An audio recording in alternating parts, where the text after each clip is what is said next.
અમોને ગમે છે. અનંત જન્મોથી ભટકી ભટકી હવે મનુષ્ય શરીર રૂપી કિનારો મળ્યો છે. તમે વિચાર કરો, કોઈ માણસ અંધ હોય અને હજારો વીઘાની બાઉન્ડ્રી બનાવી હોય, આંખે દેખાતું નથી, નાની એવી એક વિન્ડો છે, એક દરવાજો છે, એમાંથી નીકળવાની એક જ જગ્યા, બાઉન્ડ્રી કેટલા હજારો વીઘાની છે. એ માણસને અવકાશ આપ્યો કે ભાઈ જો તારું પ્રારબ્ધ સારું હશે તો તને રસ્તો મળી જશે. અંધ માણસ છે, દેખાતું નથી, બુદ્ધિ છે, માનવ છે ને, એટલે પછી એ બુદ્ધિથી આઈડિયા કરે, યુક્તિ પ્રયુક્તિથી એ બચવા માટે પ્રયાસ કરે, દિવાલને ટેકો દઈ દઈ ચાલતો ચાલતો વર્ષો સુધી ચાલે ચાલે ને. નીકળવું છે, ભૂખો ને તરસો કેટલું સહન કરશે. ચાલતો ચાલતો અનંત વર્ષો સુધી ચાલે અને જ્યાં પેલો દરવાજો છે ત્યાં પહોંચે અને શરીરની અંદર કંઈક મચ્છર કરડે કે લુખસ થઈ હોય, ખજોળવા જાય, પેલો દરવાજો તો જતો રહે છે. ફરીવાર એને બીજી ચક્કર મારવી પડે. એમ સજ્જનો હું તમને એ કહેવા માંગુ કે મનુષ્ય શરીર આ જન્મ છે ને એ વિન્ડો છે, નીકળવાનો અવકાશ છે, પણ આશાઓ તૃષ્ણાઓ મહેચ્છાઓની લુખસ લાગે, માણસ જ્યાં સંતોષવા જાય, મનુષ્ય જન્મનો વિન્ડો જતો રહીને પાછી મોટી જબર ચક્કર લગાવવી પડે. યાદ રાખજો, રખે ને ભૂલ તો નથી થતી ને. આવી ફરીવાર ચક્કર મારીને આવશો ને, હાથ જોડી જાશો, તેથી આ સભા નહીં મળે, તેથી આ ગંગાની ગોદ નહીં મળે. It is too late. બહુ મોડું થઈ ગયું છે. માટે સાવધાન બની, જાગૃત બની અને જેમ કોર્ટ કચેરીના જેમ રેવન્યુ સ્ટેમ્પ ઉપર સ્વસ્થ ઇન્દ્રિયોથી જેમ સાઇન કરો છો ને, બસ એમ જાગતા રહેજો. સુખદેવજી મહારાજ પરીક્ષિત રાજાને કહે છે કે રાજન, એ બ્રહ્માજીની આજ્ઞાથી પ્રિયવ્રત મહારાજે ગ્રસ્થાશ્રમ સ્વીકાર્યો છે અને વિશ્વકર્માની જે પુત્રી હતી જેનું નામ બરહિષ્મતી છે, એમની સાથે એમના લગ્ન થયા છે. 10 સંતાનો થયા છે. શાસનકાળ બહુ સુવ્યવસ્થિત ચાલ્યું છે. વર્ષો વ્યતીત થયા અને પ્રિયવ્રત મહારાજને એમ થયું મારા રાજ્યની અંદર 12 કલાક અજવાળું, 12 કલાક અંધારું, લાવ આજે સૂર્યનારાયણનો પીછો કરું ને એ જ સૂર્યનારાયણને આકાશની અંદર કાયમને માટે સ્થિર કરી દઉં. આ ભારતની સૃષ્ટિની અંદર પહેલું વહેલું ફર્સ્ટ ટાઈમ ભૌગોલિક પરિવર્તન થાય છે. અને જ્યાં સૂર્યનારાયણનો પીછો કરવા માટે પ્રિયવ્રત મહારાજ રથ લઈ અને પાછળ પડે છે સૂર્યનારાયણની, અને એ સૂર્યનારાયણ આગળ છે અને પાછળ પ્રિયવ્રત મહારાજ છે. આમ ઘટનાઓ ચાલતા ચાલતા 7 પરિક્રમાઓ પ્રિયવ્રત મહારાજે સૂર્યનો પીછો કરવા માટે કરી છે. અંતે બ્રહ્માજી ભગવાન વિષ્ણુ નારાયણે સમજાવ્યા છે કે આ મારી પ્રકૃતિનો લો છે. અને અંતે જે પ્રિયવ્રત મહારાજ રથ લઈ અને ચાલ્યા હતા અને રથના પૈયાઓ જ્યાં ચાલ્યા હતા અને એના ખાડા થયા, એ સમુદ્રો બન્યા છે. 7 સમુદ્રો થયા છે અને 7 દ્વીપો બન્યા છે. આ ભૌગોલિક પરિવર્તન પહેલી વાર બન્યું છે. અને એમાં પ્લક્ષદ્વીપ, જાંબુદ્વીપ, આ બધા જ જે દ્વીપો છે, કોઈ મીઠા જળનો છે, કોઈ ખારા જળનો છે, કોઈ દહીંના ઘોળવા જેવો છે. આ બધી જ પુરાણોની અંદર કથાઓ છે. અને એમાં પેલા પૃથ્વીનો ટુકડો એક હતો, પછી આ એશિયા ખંડ, ઓસ્ટ્રેલિયા ખંડ, અમેરિકા ખંડ, આફ્રિકા ખંડ, જેમ કાચની પ્લેટ હોય હાથમાંથી પડી જાય અને 7 ટુકડા થઈ જાય, એમાં ધરતી 7 ખંડોની અંદર વહેંચાણી છે. અને એ આ ભૌગોલિક પરિવર્તનની અંદર એ પણ વિશેષતાઓ બતાવી કે કયા દ્વીપની અંદર કેવો પર્વત આવેલો, એ કેટલો એનો વિસ્તાર છે, અને એના આધિપત્ય દેવ કોણ છે, એની ઉપાસના કોણ કરે, એના ભક્ત કોણ છે, અને કયા લોકની અંદર કેવા સમયમાં કોની ઉપાસના થઈ શકે. આ બધી જ પુરાણોની અંદર ઉલ્લેખ સ્પષ્ટતાથી કરવામાં આવ્યો છે. ધીરે ધીરે ધીરે સમય આગળ વધે છે અને એ જંબુદ્વીપ, એક દ્વીપ જંબુદ્વીપ હતો અને એ જંબુદ્વીપના પ્રિયવ્રત મહારાજના પુત્ર અગ્નિધ્ર મહારાજને એનું શાસન આપ્યું છે. અગ્નિધ્ર મહારાજ શાસન કરે છે. પૂર્વચિતિ નામની અપ્સરા સાથેના લગ્ન થયા છે અને એમને ત્યાં નાભી મહારાજનો જન્મ થયો છે. નાભીનું લગ્ન કરવામાં આવ્યું છે મેરુ દેવીની પુત્રી મેરુ સાથે અને એમનો ગ્રહસ્થાશ્રમ આગળ વધતા વધતા એમને ત્યાં સ્વયં પરમાત્મા ઋષભદેવ સ્વરૂપે પધાર્યા છે. બોલો ઋષભદેવ ભગવાન કી જય. જેને જૈન ભાઈઓ પ્રથમ તીર્થંકર માને છે, 24 તીર્થંકરો છે. આજે પણ જ્યારે અમદાવાદથી નીકળીએ છીએ ને જ્યાં કેસરિયા જેને કહીએ છીએ એ ઋષભદેવ ભગવાનનું મુખ્ય સ્થાન છે. જ્ઞાન માટે જેનો અવતાર છે, યોગીઓના પણ પરમ ગુરુ છે, દિગંબર છે. આવા ઋષભદેવ ભગવાન ધીરે ધીરે ધીરે મોટા થાય છે અને એમાં એકવાર ઇન્દ્રિય વરસાદ ન વરસાવ્યો અને સ્વયં ઋષભદેવ ભગવાને પોતાની ઐશ્વર્ય શક્તિથી આ ધરતી ઉપર વરસાદ વરસાવ્યો અને ઇન્દ્ર આ દ્રશ્ય જોઈ અને ખુશ થયો છે અને એ ઇન્દ્રએ પોતાની જયંતી નામની કન્યા ઋષભદેવની સાથેનું લગ્ન થયું છે. ઋષભદેવ ભગવાન અને જયંતીનો ગ્રહસ્થાશ્રમ ધીરે ધીરે ધીરે આગળ વધે છે અને એમને ત્યાં 100 સંતાનોનો જન્મ થયો છે. સૌથી મોટું સંતાન જેનું નામ ભરતજી હતું. 81 સંતાનો કર્મકાંડી બન્યા છે અને 9 સંતાનો એ યોગેશ્વર બન્યા છે. કવીર હરીર રંતરિક્ષ પ્રબુદ્ધ પીપલાયન આવીર હોત્રોથ દ્રુમિલ સ્ટમસ કરભાજન. જે 9 યોગેશ્વરનો સંવાદ 11 સ્કંદની અંદર આપવામાં આવ્યો છે. અને ઋષભદેવ ભગવાને વર્ષો સુધી આ દેશનું શાસન કર્યું છે અને અંતે ઋષભદેવ ભગવાન આખા ગામની પ્રજાઓને એકત્રિત કરી અને ગામની ભાગોળે ઋષભદેવ ભગવાને સંપત્તિ આપતા પહેલા પોતાના સંતાનોને સંસ્કારનો વારસો આપ્યો છે. આ કથા ધ્યાનથી સાંભળજો. સંપત્તિ સંતાનોને આપજો, સંપત્તિ આપતા પહેલા યાદ રાખજો ને સંસ્કાર આપજો. જો જીવનની અંદર સંસ્કાર નહીં હોય, યાદ રાખજો તમારા આપેલા 5 લાખ 5 દિવસમાં 5000 કરી દેશે. જો તમે સંસ્કાર દીધા છે તો યાદ રાખજો 5 ના 25 કરી દેશે. મહત્વ સંપત્તિનું નથી, મહત્વ સંસ્કારનું છે. આ દુનિયા એવી કોમ્પિટિશનની અંદર પડી છે કે ઈઝી કોમ્યુનિકેશનની અંદર કોઈ વસ્તુ દુર્લભ નથી. બધી જ વસ્તુ મેળવી શકાય છે પણ સંસ્કારોના શિખરો સરળતાથી ચડી નથી શકાતા. આખી દુનિયાને ટાઈમ આપો છો પણ જો માનો તો તમને એક વાત કહું, દરરોજ તમારા પરિવારને કલાક ટાઈમ આપજો. બહાર અડધા થઈ જતા હોય, સિગ્નલ લાઇટ પડે ને તોય વેઢા ગણતા હોય છે અને તોય એને ખબર નથી હોતી ઓલો ફૂલ વેચવા વાળો બાજુમાં આવ્યો 1 રૂપિયામાં આપતો હોય, લઈ લે પણ એ ગણવામાંથી નવરો થાય તો ને.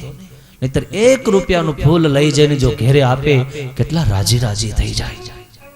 હું તમને કહેવાય એ માંગુ છું, આખી દુનિયાને તમે સમય આપી શકો.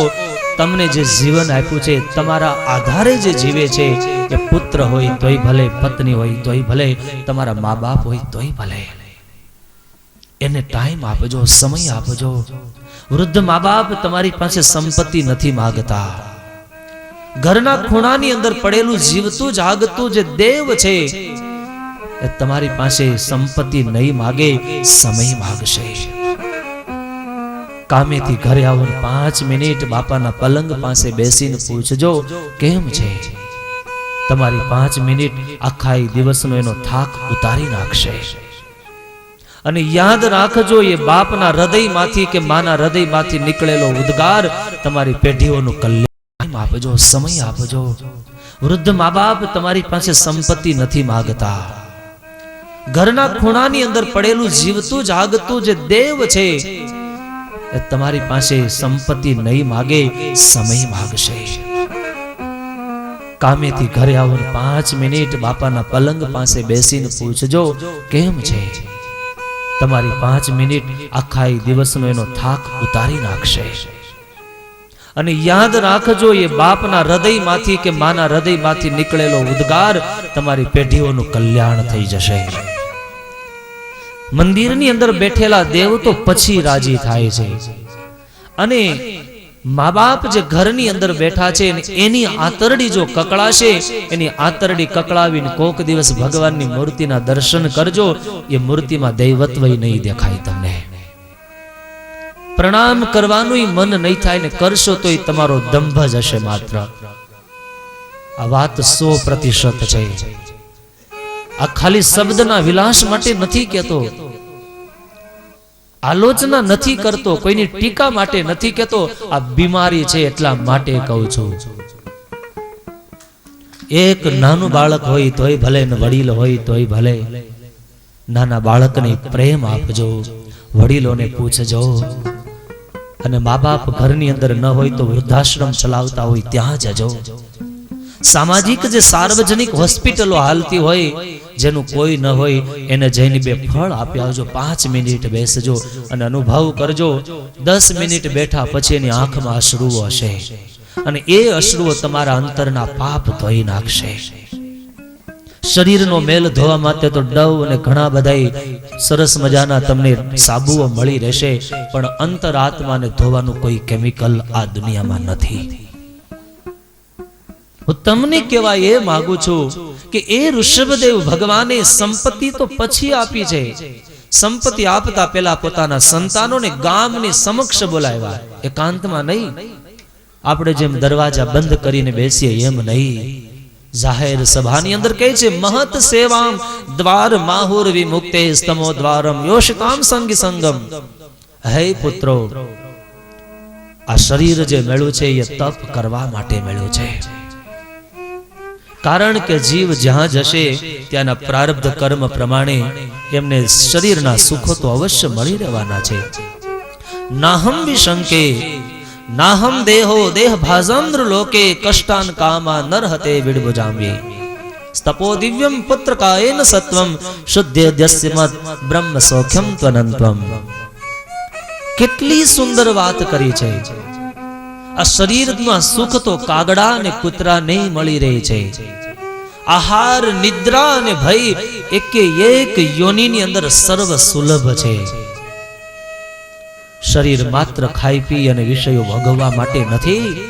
હે પુત્રો, દિવ્ય તપ કરી અને સંત મહાપુરુષના ચરણની રજ લઈને મસ્તકે ચડાવજો. મહત સેવામ દ્વાર માહુર વિમુક્તે. જે જીવાત્માએ સંત ચરણની રજ મસ્તકે નથી ચડાવી, તો આજે એ સ્વયં ઋષભદેવ ભગવાનના શબ્દ છે. એનો કરેલો યજ્ઞ, એનું કરેલું તપ, એની કરેલી સાધના કોઈ ફળીશ્રુત થતી નથી. અને બીજો શ્લોક કીધો છે, બહુ સાંભળવા જેવો છે અને યાદ રાખવા જેવો છે. ગુરુ કોણ છે, પિતા કોણ, માતા કોણ, પતિ કોણ, પત્ની કોણ અને દેવ કોણ? ગુરુર ન સસ્યાત સ્વજનો ન સસ્યાત પિતા ન સસ્યાત જનની ન સાસ્યાત દેવમ ન સસ્યાત ન પતિષ્ઠ સસ્યા નમો ચેદ્ય સમુપેત મૃત્યુ. હે સંતાનો, માતા એ માતા નથી ને પિતા એ પિતા નથી, દેવ એ દેવ નથી, ગુરુ એ ગુરુ નથી. જે મૃત્યુના મુખમાંથી જો ન છોડાવે તો એ મા નથી ને બાપ એ બાપ નથી. ખરી પરીક્ષા તો મૃત્યુનું મુખ છે. મા બાપના મસ્તક ઉપર એની પૂર્ણતયા પ્રારંભિક ઐહિક ફરજ છે પોતાના સંતાનોને મૃત્યુના મુખમાંથી છૂટેવો ઉપદેશ આપે. અને એટલા માટે ઋષભદેવ ભગવાને પછી સંપત્તિ આપી, સંસ્કારના વારસાનું સિંચન કરી અને ભારતના ઋષિ મુનિઓની ભૂલાયેલી સંસ્કૃતિને એને પુનઃ યાદ કરાવી છે. અને ઋષભદેવ ભગવાને પુત્રોને રાજ્યાધિકાર આપી અને જંગલની અંદર જતા રહ્યા છે. દૂર દૂર જંગલોની અંદર વર્ષો સુધી જીવન જીવા છે. ભૂખ લાગી, પેટ ઉપર પથ્થર બાંધી દીધો. ખાય તો ખાય, ન ખાય તો ન ખાય. સ્નાન કરે તો કરે, ન કરે તો ન કરે. પૂર્ણ અવધૂત અને અવધૂત અને પાગલમાં કોઈ ફરક નહીં. યાદ રાખજો, બાહ્યિક જે એમની ક્રિયાઓ છે એ સમાન હોય છે, એમાં કોઈ ચેન્જિંગ નથી હોતું. પાગલ અને પરમહંસ બે સરખા હોય છે, પણ એની સાથે વાર્તાલાપ કરો ત્યારે ખબર પડે. પાગલ પેલો તો મેન્ટાલિટી એ પાગલ છે, પણ આ પરમહંસ તો સમજી અને પાગલ બનો છે. અને આ પાગલની અંદર અને પરમહંસની અંદર ડિફરન્સ એ છે કે પાગલ ને પાગલ થવું નતું, પ્રારબ્ધથી થયો છે. અને પરમહંસ તો પ્રારબ્ધને પલટાવી અને પોતાની તમામ ઈચ્છાઓને દબાવી, ઇન્દ્રિયોનો નિગ્રહ કરી અને નામાત્મક જે જગતની અંદર પ્રપંચ સિવાય કાંઈ નથી, આમ વિનય અને વિવેકના પગથિયાઓ ચડી અને એને પરમહંસનો સિદ્ધાંત અપનાવ્યો છે. અને પરમહંસના શરીરમાંથી કપડાઓ નીકળી જાય છતાંય બીભત્સતા નથી લાગતી, છતાંય એમાં ક્રાંતિના મંડાણ મંડાય છે. માટે મેં કીધું હતું કે ત્યાગ માટે છોડવું પડે છે અને વૈરાગ્ય સહજતાથી આવે છે. સમય વ્યતીત થયો છે, 9 ભાઈઓ છે અને રાજ્ય અધિકાર આપ્યા છે. ભરતજી મોટા હોવાને નાતે સાર્વભૌમ સમ્રાટ બન્યા છે. 36,000 વર્ષ સુધી રાજ્ય કર્યું છે. અને ભારતના લેખકો એમ કહે છે કે આ દેશનું નામ અજનાભ એવું નામ હતું, પણ ભરતજીના શાસન કાળથી આ દેશનું નામ ભારત પાડવામાં આવ્યું છે. ભાદીપ્તો, જે ભાવનામાં રત હોય આનું નામ ભારત. ભારતમાં રહેનારાને શું કહેવાય? હિન્દુ. હિંસામ દુહ્યતિ ઇત્યનેન હિન્દુ. જે હિંસા કરતા, બીજાને દુઃખ દેતા, જેનું મન દુભાય, આનું નામ હિન્દુ. આવું થાય તો યાદ રાખવાનું, બીજાને દુઃખ દેતા આપણું હૃદય હચમચી જવું જોઈએ નહીં. મને પરમાત્માએ માત્ર અધિકાર આપ્યો છે, હું મદદ કરી શકું, પણ કોઈના પ્રારબ્ધનું છીનવી ન શકું. આમ જ જીવન જીવતા જીવતા 36,000 વર્ષ સુધી રાજ્ય કરી અને ભરતજીને એમ થયું, લાવ હવે ઉત્તર અવસ્થા આવી, આ બધું જ છોડી અને ગંડકી નદીને કિનારે સાધના કરવા માટે આવ્યા છે. યાદ રાખવાનું છે, સાધના કરે એણે જાગતું રહેવાનું છે. જેમ ગામની અંદર પેલો નટ પોતાની વિદ્યાનું પ્રદર્શન કરવા આવે છે, જોયું ને તમે? પેલા ડુગડુગી વગાડે ને ગામ ભેગું થાય ને કોઈ વાટકો લોટ ભરીને આવે, આ બધું ચાલતું. પેલા પછી નટ દોરડું બાંધે અને આખું ગામ બધું ઓડિયન્સ એકત્રિત થઈ જાય અને પછી પેલો ઉપરથી નટ પોતાની ક્રિયા ચાલવાની શરૂઆત કરે. કામાર્ત તસ્કર નટ વ્યસનિત વિષંત. ઉપમાઓ આપવામાં આપી. કામી માણસ કેવો હોય, વ્યસની માણસ કેવો હોય અને નટની માનસિક મેન્ટાલિટી કેવી હોય, એ શાસ્ત્રોમાં એક શ્લોક બતાવ્યો. તો એ નટ ચાલે ને હજારો માણસો એને નીચેથી જોતા હોય. કેટલી બધી આંખો જાણે આમ તોરણ બની ગઈ હોય ને જોતી હોય, પણ નટ ક્યાં જોવે? નટ શું જોવે? કેટલા તાળીઓ પાડે ને કોણે પાઘડી બાંધીને એવું જોવે? કેટલાને આનંદ થાય છે ને કેટલાને મજા નથી આવતી, એ નથી જોતા. એ નટ તો માત્ર દોરડા સામે દ્રષ્ટિ રાખે છે અને દોરડા ઉપરથી જોઈની દ્રષ્ટિ જતી રહી, મન જો જતું રહ્યું તો શું થાય? નીચે પડી જાય છે. એમ સાધના કરવા નીકળેલા સાધક જીવાત્માએ સાધનાના દોરડા સામું જોવાનું. કોઈ ટીકા કરે તોય ભલે, આલોચના કરે તોય ભલે, અને કોઈ નિંદા કરે તો એની સામે ક્રોધ નહીં કરવાનો. કોઈ વખાણ કરે તો એમાં લપસી નહીં જવાનું, નહીતર અધોગતિની ખાઈમાં ગીરી જાય છે. હું તમને આ ભરત ચરિત્રથી સમજાવવા માંગુ છું કે જીવાત્માએ કેટલી સાવધાની રાખવી જોઈએ. સરસ મજીનો ચક્રાકાર તીર્થ છે, ચક્ર તીર્થ પણ કહેવાય છે. જેટલા પથ્થર એ બધા જ પથ્થર ભગવાન શંકર સમાન છે. ગંડકી નદીનો પવિત્ર કિનારો. પુલહ નામના ઋષિએ વર્ષો સુધી સાધના કરી અને એ સ્થાન ચૈતન્યને પામ્યું, માટે એ સ્થાનનું નામ પુલહાશ્રમ પડ્યું છે.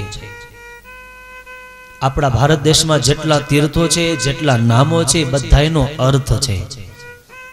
અને ભરતજીએ દૂર એક પર્ણકુટી બનાવી છે, એમાં રહે છે, દરરોજ યજ્ઞ કરે, સવાર થાય ગંડકી નદીમાં સ્નાન કરે અને સૂર્યનારાયણને અર્ઘ્ય આપીને જીવન વ્યતીત કરે છે. વર્ષો પછી વર્ષો વ્યતીત થાય. એક દિવસનો સમય, પ્રાતઃકાળનો સમય, સૂર્યનારાયણ ઉગવાની તૈયારી છે. ભરતજી વહેતા ગંડકી નદીના જળમાંથી જળ ભરી સૂર્યનારાયણને અર્ઘ્ય આપે છે. આ કૃષ્ણેન રજસા વર્તમાનો નિવેશયન મર્ત્યમ મર્ત્યમ ચ હિરણ્યેન સવિતા રથેના દેવો યાતિ ભુવનાનિ પશ્યન્નઃ યહિ સૂર્ય સહસ્રાંશો તેજો રાશે જગતપતે અનુકંપયા મમ ભક્ત્યા ગૃહાણર્ઘમ દિવાકર.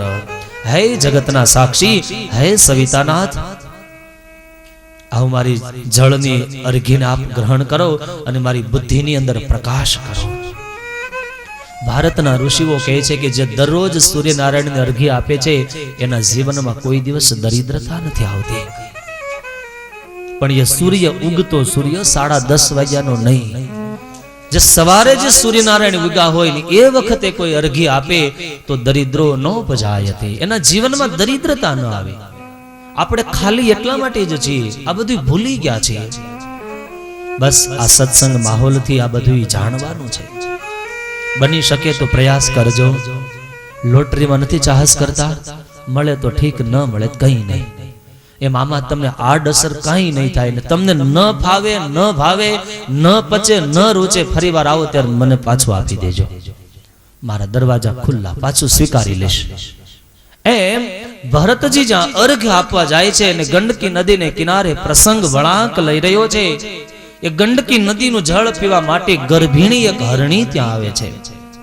અને થોડે જ દૂર એક જંગલની અંદર રહેલો જંગલનો રાજા સિંહ ભયંકર ગર્જના કરી છે. આ ગર્જનાનો શબ્દ છે એ હરણીના કાન સુધી અથડાયો છે. હરણીને એમ થયું સિંહ આવશે, મારી નાખશે, બચીશ નહીં. જીવ કોને વાલો નથી? પોતાના જીવને બચાવવા માટે હરણીને એમ થયું લાવ આ ગંડકી નદીના પ્રવાહને ઉલ્લંઘી જાઓ અને દૂર જંગલમાં જઈ અને કોઈ બોરડીના ઝાડામાં છુપાઈ જશે. પેલી હરણીએ સાહસ કરી, હિંમત એકત્રિત કરી અને હરણી જ્યાં કૂદવા જાય છે અને જ્યાં કૂદતા પ્રસંગ એવો બને છે, સામે કિનારે તો પહોંચી ગઈ પણ કૂદવા માટે શરીરની અંદર જ્યાં તાકાત લગાડી હતી અને વહેતા એ ગંડકી નદીના પ્રવાહની અંદર ઉદરની અંદર રહેલું એ શિશવ એ વહેતા પ્રવાહની અંદર પ્રસવ થઈ જાય છે. મૃગ શાવકનો જન્મ થયો પણ એ નાનું એવું બચ્ચું ગંડકીના પ્રવાહમાં વહેતું થઈ ગયું છે. હરણી કિનારે પડી થોડીક ચાલી શકીને જ્યાં આગળ જાય છે શરીરમાંથી પ્રાણ વિદાય થઈ ગયા છે. ભરતજીના હાથમાં જળની અંજલિ ભરવા જાય છે ને ભરતજીના અંજલિની અંદર જ્યાં પેલું તરતું બચ્ચું એને જોયું ને ભરતજી અંજલિ છોડીને બચ્ચાને પકડી લીધું. આજે જો આને નહીં પકડું ને તો સમુદ્રમાં રહેલી મગરો મચ્છરો એને મારી નાખશે. આનું કોણ હવે? ભરતજીને દયા આવી. દયા જીવનમાં હોવી જોઈએ. દયા ધર્મ કા મૂલ હૈ, મૂલ પાપ અભિમાન, તુલસી દયા ન છોડીએ જબ લગ ઘટ में પ્રાણ. દયા કરી ભરતજી બચ્ચાને લાવ્યા છે. એને એના ઉપરથી સરસ કપડું લઈ પહોંચી તૈયાર કરી કુટિયામાં લઈ આવ્યા છે. ધીરે ધીરે બચ્ચાને વહાલ કરવા લાગ્યા. બચ્ચું મોટું થયું છે અને એમાં ઘટના એવી ઘટે છે. ધીરે ધીરે બચ્ચું મોટું થાય, ગંડકી નદીને કિનારે લઈ જાય, કિનારે બેસે અને બચ્ચાને કહે છે અહીંયા બેસજે, હું આગળ સૂર્યનારાયણને અર્ઘ્ય આપીને આવું છું. જ્યાં અર્ઘ આપવા જાય ને બચ્ચું દોડતું દોડતું ભરતજીના ચરણ પાસે જઈને ચાટવા લાગે. ભરતજી અર્ઘ્ય છોડી દે, ચાલો કાલ આપી દેશે. વળી પર્ણકુટીની અંદર જઈ અને યજ્ઞની સામગ્રીઓ એકત્રિત કરી હોય ને જ્યાં યજ્ઞ કરવાની તૈયારી કરે અને મૃગ શાવક દોડતું દોડતું આવે ને યજ્ઞની સામગ્રીઓ બધી છિન્ન ભિન્ન કરી નાખે. ધીરે ધીરે ભરતજીની સાધના ઓછી થવા લાગી, માત્રાઓ ઘટવા લાગી. હરિન નયતિ ઇતિ હરિન. ભગવાનથી જે દૂર લઈ જાય આનું નામ હરિન. સાધનાની માત્રા ઘટવા લાગી. ધીરે ધીરે બચ્ચું મોટું થયું છે અને પાળી પોષીને મોટું કરતા ધીરે ધીરે ધીરે ભરતજીની ફરજ હતી અને પ્રોટેક્શન આપે. પણ આજે ભરતજી પણ સુષુપ્ત અવસ્થામાં પહોંચી ગયા કે ભરતજીની જે દયાનો રસ્તો હતો એ ક્યારે આસક્તિના રૂપમાં જતો રહ્યો એ ભરતજીને ખબર ના પડી. જીવનમાં લખી લેજો, દયા રાખજો પણ એ દયા આસક્તિનું રૂપ ન પકડી લે. દયા એ પ્રાણી માત્રની પ્રાથમિક ફરજ છે પણ આસક્તિ અધોગતિનો રસ્તો છે. ભરતની ભૂલ થઈ, બચ્ચું મોટું થયું ને એક દિવસ મોટું થતા એ બચ્ચું જંગલની અંદર ચાલી નીકળ્યું છે. ભરતજીને ખબર પડી બચ્ચું મળતું નથી. ભરતજી મૃગ્યા મૃગ્યા હરીન હરીન હરીન કરતા શોધખોળ કરે. સૂર્યનારાયણ આથમી ગયા છે, આકાશની અંદર ચંદ્રનારાયણ ઉગ્યા છે. આજે ભરતજીની પરિસ્થિતિ જુઓ કેવી સર્જાણી. હજારો મહેલનો ધણી, આ સમુદ્રાંત પર્યંત સાર્વભૌમ સમ્રાટ હતા. અને આજે એ ભરતજી હરણનું બચ્ચું નથી મળતું, હરણના બચ્ચાના પગ ચિહ્નો પડ્યા હોય એ રેતી લઈને માથે ચડાવે છે. ક્યાં એ ભારત દેશનો રાજવી અને ક્યાં આસક્તિના તાતણાઓ સજ્જનો. ઝાડવાઓની સામે હાથ લાંબા કરી કરી અને જેમ કોઈ તવંગર માણસ ભૂખના દુઃખથી પીડાતો હોય ને જેમ અન્નની યાચના કરે એમ ભરતજી હાથ જોડીને મસ્તક ઝુકાવીને ઝાડવાઓને કહે છે, મારું બચ્ચું તમે જોયું, મારું બચ્ચું મને આપી દો. વૃક્ષોને વેલીઓને પૂછે છે, ક્યાંય પ્રતિસાદ મળતો નથી. એ ભરતજી આકાશમાં ઉગેલા ચંદ્રનારાયણ સામે હાથ જોડા છે. હે સર્વ વનસ્પતિઓના રક્ષણ કરનારા ચંદ્રદેવ, મૃગ શાવકને જોયું છે, મને મારું મૃગ શાવક પાછું આપો. અને જો મને પાછું ન આપતા હોય તો મારી વિનંતી છે, આપની એક એક રશ્મિઓ શીતળતા અને શાંતિ આપનાર છે. મારું બચ્ચું જ્યાં હોય ત્યાં એને મારા વતી શીતળ ચાંદની આપજો. કેટલું બધું આસક્તિનું દોરડું મજબૂત છે. કુવાની અંદર ખેડૂત પેલા કોષ ચલાવતા ને, નાડા તો ભરોટા ભરવા માટે વાપરતા, પણ પેલા વરત વાપરતા. જેમ વરત મજબૂત હોય છે એમ ભરતજીની આસક્તિ પણ આજે 3 વડી બની ગઈ છે. ભરતજીની સાધના ભૂલાઈ ગઈ છે અને મૃગ શાવક હરીન હરીન હરીન કરતા પ્રારબ્ધના કોડિયાની અંદર દિવેલ ખતમ થયું છે. જીવનની ઉત્તર સંધ્યાએ પહોંચ્યા અને હરીન હરીન હરીન કરતા કરતા યમ યમ વાપી સ્મરણ ભાવ ત્યજત અંતે કલેવરમ તમ તમય વૈતિ કોંતેય સદા તદભાવ ભાવિતઃ અંતકાલે ચ મામેવ સ્મરણ મુક્તા કલેવરમ. જે ભારતના સિદ્ધાંતો છે એ સિદ્ધાંત પ્રમાણે ભરતજીના દેહમાંથી પ્રાણ પખેરું ઉડી ગયું છે. હરીન હરીન હરીન કરતા કરતા ભક્તો, ભગવાન પાસે માગજો, જીભ તું જે માગીશ એ ખવડાવીશ. પણ અંત સમયે યમના અનુચરો હાથમાં દંડ લઈને ઉભા હોય ને તે દિવસે જીભ ભગવાનનું નામ બોલજે, મુકુંદ માધવ હરે મુરારી. ભરતજી હરીન હરીન બોલ્યા છે, યોગના માર્ગથી ભ્રષ્ટ થયા છે. શુચિનામ શ્રીમતામ ગેહે યોગ ભ્રષ્ટો વિજાયતે. આજે યોગ ભ્રષ્ટ થયેલા એ ભરતજીના આત્માને પછીનો જન્મ કાલંજરની ગુફાની અંદર નાની એવી હરણીના પેટે જન્મ મળ્યો છે. વિચાર કરો, આસક્તિ મનુષ્ય દેહમાંથી પશુ દેહ લેવડાવે છે. બે સાવધાનીની એક માત્ર નાની એવી ભૂલ કરી છે. પણ ભરતજી ઉપર પરમાત્માની કૃપા છે, પૂર્વ જન્મનું જ્ઞાન યાદ છે અને એમાં સમુદ્રને કિનારે આવે, ઘાસના પાંદડાઓ ખાય તો ખાય, ન ખાય તો ન ખાય. અને વહેતા પ્રવાહની અંદર ઊભી અને આજે મૃગના શરીરની અંદર રહેલા ભરતજીના જીવને યાદ આવે છે ક્યાં એક દિવસનો સમ્રાટ ક્યાં અને આજે સૂકા પાંદડા ખાનારું એક નાનું એવું હરણનું બચ્ચું ક્યાં. એ હરણના બચ્ચામાંથી ભરતજીને પૂર્વ જન્મ યાદ આવતા નેત્રમાંથી સૌધાર અશ્રુઓની ધારાઓ પડે છે. ઘાસના અર્ધા ચવાયેલા તણખલાઓ મોઢામાં છે, અર્ધા બહાર રહી ગયા છે. જળ પણ પી શકતા નથી. આમ કાલંજરની ગુફાની અંદર ભરતજીએ હરિણનો દેહ પ્રારબ્ધ કર્મ પ્રમાણે પૂર્ણ કર્યો છે. એ દેહ પૂર્ણ થતા પછીનો જન્મ એ ભરતજીને અંગિરસ ગોત્રની અંદર પવિત્ર બ્રાહ્મણ કુળની અંદર બીજો જન્મ મળ્યો છે. અને એ બ્રાહ્મણને બે પત્નીઓ હતી. દ્વિતીય પત્ની થકી બે, એક દીકરો ને એક દીકરી છે. એમાં દીકરાના રૂપમાં ભરતજી આવ્યા છે. ધીરે ધીરે પિતાએ ગાયત્રી મંત્ર શીખવાડવાના પ્રયાસો કર્યા. ભરતજી નથી શીખતા. પિતા પુત્રની ચિંતા કરતા કરતા સ્વર્ગે સિધાવ્યા છે અને એમાં એમના ભાઈઓ એને ખેતરના કામ સોંપ્યા છે. ભરતજી ખેતરને શેઢે જઈને હરિયાળો પાક જોવે અને ભરતજીને યાદ આવે ક્યાં એક દિવસ આખા દેશનો સમ્રાટ ક્યાં અને આજે 2 વીઘાનું ખેતર સાચવનારો આ ભરત ક્યાં. ક્યાં બચ્ચાને ઉડાડવામાં શું મારું છે? મારું મારું કરતો તો ને રાજ્ય ભોગવું ક્યાં હું ભોગવી શકો. ભરતજીને યાદ આવતા રામ કી ચિડિયા રામ કા ખેત ખાવો ચિડિયા ભર ભર પેટ. મારું કઈ નથી જતું. અંતે ભરતજીને બેનનું વાત્સલ્ય ન રોકી શક્યો, ભાઈનો પ્રેમ ન રોકી શક્યો અને ભરતજી અવધૂતના રૂપમાં જંગલની અંદર ચાલી નીકળ્યા છે. એમાં એક દિવસ ભીલોનો રાજા નર પશુનું બલિ આપવા માટે જતો હતો અને જેનો બલિ આપવાનો હતો એને પકડ્યો તો. અવકાશ મળતા એ વ્યક્તિ ત્યાંથી છૂટી જાય છે અને એમાં સૈનિકો શોધખોળ માટે નીકળે અને ભરતજીને પકડ્યા છે. સજ્જનો યાદ રાખજો, અશ્રદ્ધા બહુ સારી, અંધશ્રદ્ધા ભયંકર છે. અંધશ્રદ્ધાની જે ભમરીઓ જે પડે છે ને એ માણસને ખેંચીને તળિયે લઈ જાય છે. અશ્રદ્ધા સારી, અશ્રદ્ધા નુકસાન નથી કરતી. એ યોગ થશે ને સત્કર્મ કરશે તો ફરીવાર શ્રદ્ધા મળશે. પણ અંધશ્રદ્ધાળુ જીવાત્મા અતિ ભયંકર છે. કોઈ દેવી કોઈ દેવતા કોઈનો જીવ માગતા નથી.